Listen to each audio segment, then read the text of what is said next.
Michaela, yeah, this is an interesting fact that, well, when I was trying to discover myself, God, this light's making me look awful. Um, I was Googling everything in the world to try to prove that I was trans, as you do. Uh, far out, because of my internalized transphobia and stuff. But this is a fact that came up on Google, scientifically proves that you're trans, a trans woman. But it's not completely proved. But what it is, I'll show you right now. It's finger length. Finger length. That's what it is. And the finger length is if this little finger is longer than the ring finger on your ring hand, you're most likely a trans woman. Same with that one. Same thing. Painted my nails black. It's pretty hardcore. But,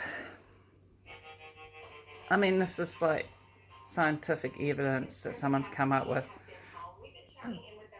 And at the time, I didn't believe it. But maybe there's some truth in it. Because I have other trans friends, trans women, they have the same thing. And I noticed it. I didn't actually ask them to show me their hand, but I actually noticed that the index finger was longer than the ring finger. I think it comes down to, from what I've read, because I've researched it a little bit. Yeah, it comes down to I think it's something to do with the hormones that you're exposed to when you're born.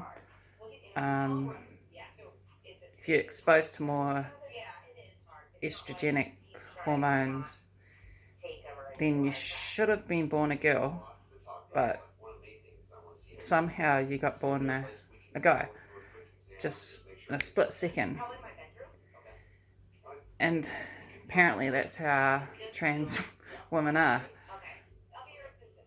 And the finger length thing is it's a predominantly female trait to have an index finger longer than a ring finger. And if you check other females, not every single one has that combination.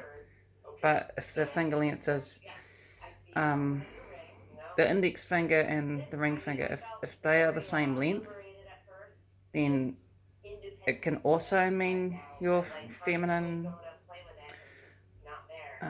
exposure or traits, estrogens, whatever it is.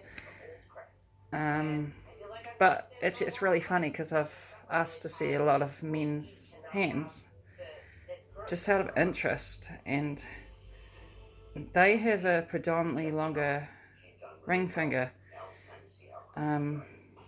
Not massively longer. It's probably half an inch difference, and it was quite shocking to me when I discovered this. And I was like, maybe there is some truth in this.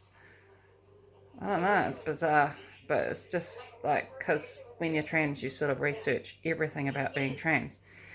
And so I done a lot of that because I was suffering with not accepting myself as trans. And yeah, that kept coming up in the searches, and but I don't really 100% know if it's totally scientifically proven. It's just something that's out there. Interesting though, isn't it?